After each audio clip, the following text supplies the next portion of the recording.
I took 50 cups of coffee and got hallucinated. Hello everyone, Stories Boss here. Let's begin. I knew I was wrong about 2 minutes after I chugged my pre-workout drink. My heart was racing faster than I had ever felt in my life. My face was pouring with sweat, and I started to feel very anxious and nauseous.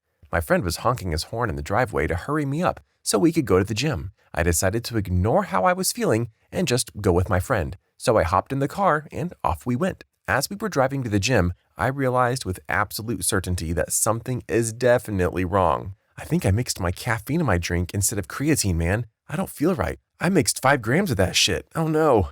My friend, ignoring the panic in my voice and refusing to take me seriously, tells me to relax, and we continue to the gym. We usually mess around with each other and always take things too far, so it wasn't a ridiculous thing to assume I was joking. In a final attempt to try and convince myself that everything was okay, I decided to just go to the gym and to work out whatever was wrong with me. We get to the gym, I swipe my card and head straight to the squat rack. At this point, I'm able to squat 225 pounds for about 6 to 8 reps after a good warm-up and stretch, but I was way too anxious to even think about doing any of that. Instead, I go and set up the bar with 225 pounds.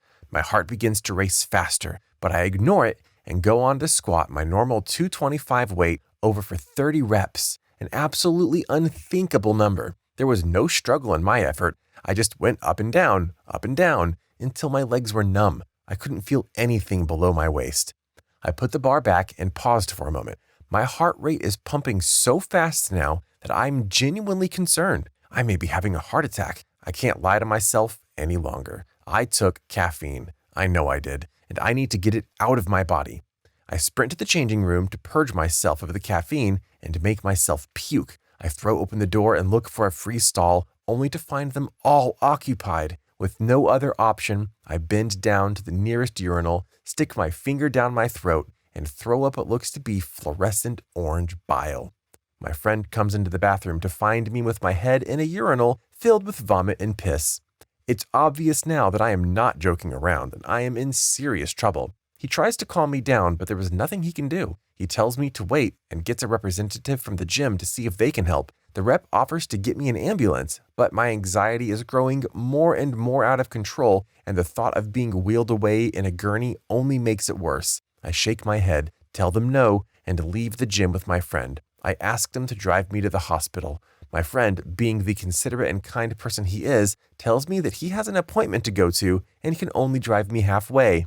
It's the middle of winter in Toronto, and my friend drops me off 20 minutes away from the hospital. It's snowing outside, and the sidewalk and roads are covered in gray slush. This is as bad a situation as I have ever been in. I begin to walk to the hospital with my 2 fingers on my pulse. My heart is pounding harder and harder, and it physically hurt at this point. The more I walk, the faster my pulse gets, and the more it hurts. I'm starting to panic, and I don't know what to do. So I opt to get on all fours, sling my gym bag around my neck, and begin crawling in hopes that I can reduce my heart rate. As I crawl to the hospital, I start to feel a tingling in my body and notice that the gray slush I've been trekking through has turned into a vibrant purplish green color. The cars whizzing past me on the road are no longer making noise. Instead, the sounds they're making have turned into waves of different colored lights that are enveloping me and dancing all around, until they consume the whole sky.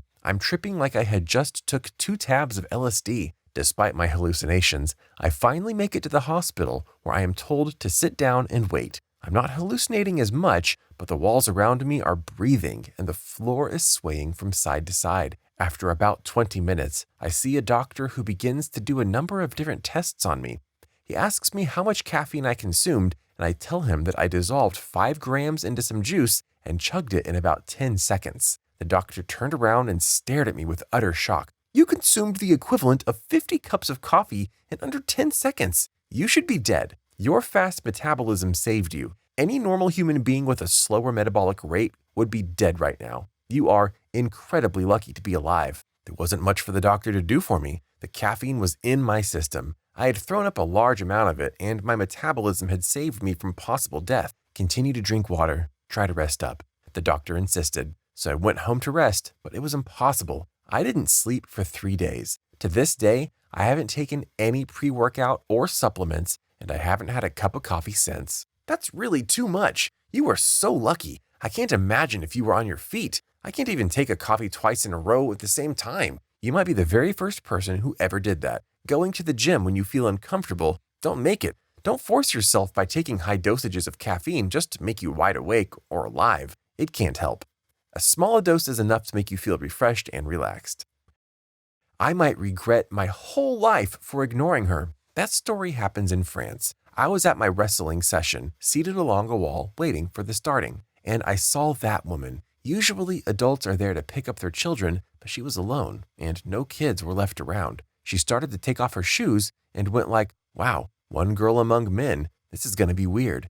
And it got even worse than I expected. It turned out she seemed a bit retarded. She was saying nonsense out loud, some kind of jokes we did not understand. We were warming up, running in circles, and everyone began laughing at her. I don't think she was actually realizing it, but I did. We could see small groups gathering up. People were looking and chuckling at each other. She was doing her best, but it was clear she'd never been on a sport, so she was falling for things people normally don't. For example, at some point, we run from a wall to the other side of the room, but she couldn't understand that she was supposed to walk on the sides on the way back because other people are coming. No big deal. One of the most important values of sports is to respect everyone, even and especially when they are struggling. But it was just escalating. I think the others were taking pleasure of making fun of her. When she was asking for advice, the replies were half polite, half, I want to end this conversation as soon as possible, please stop. And she was still giving her best, which made the situation far more unbearable because she kept being focused and good with people. Most of the people there are between 15 and 20 years old. I wanted to give them a lesson, but I was still a beginner and I did not feel in a good position to intervene. So I had a quick look to the other adults around. I'm 26. One was around 40 and was not laughing, but the other was probably around 30 and he was taking part in that pervert comedy. Once the warm-up is over, we have to pick a partner for a 5-minute starting routine. We usually stay with the same person for the rest of the lesson. That moment takes a few minutes because people try to choose the best option. Not someone too experimented or heavy for us, but also someone who is available because duos are slowly making up. I say we also don't want to look like we are craving for a friend. It's all about looking cool. That's my opinion. So it makes the moment a bit floaty. Today, all the groups were formed in a few seconds because nobody wanted to be the last one who will have to be with the lady. I even heard some of them finding a partner during the warm-up just to avoid the end up with her. I was with the laughing adult. Turned out he was known in the club. She was looking for someone to train with, and everyone was just pretending to be too focused on wrestling to figure it out. Felt like they were practicing and praying deep inside that she would just pass by them. She came to us. My partner was an Algerian, so he started talking in Derja with her. No idea what he was saying, but she gave up the idea to join us. When I asked him the translation, he told me that she will get hard time because this is Ramadan. 99% of the group was Muslim, and they are not supposed to touch a girl. It was a pretext, in my opinion. He just found a way out. I was freaking out myself to be the one training with her because she became the unconscious main character of a game. She did not see that she was surrounded by bad guys who were using her as a distraction. The most experimented ones, who were handling the lesson, were saying out loud, "Hey buddy, you are the strongest here, so you should be her trainer for today." Everyone was half laughing, and of course, the designated went, "I don't know, you are better than me, take her." In a nutshell, teenagers playing with a 40-year-old toy. So she stayed on her own. They were giving her things to do, like working on certain moves, but it was definitely to keep her busy and get rid of her. She finally left in the middle of the training.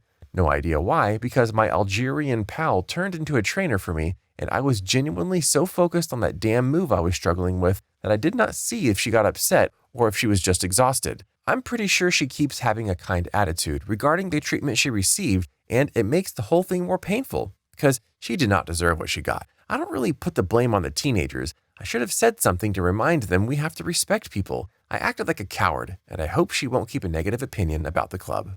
I think acting cool in public without respecting others isn't cool at all. Taking care of someone you just know when they're asking for a favor, and if you know that is harmless, then why not? Lesson learned, buddy.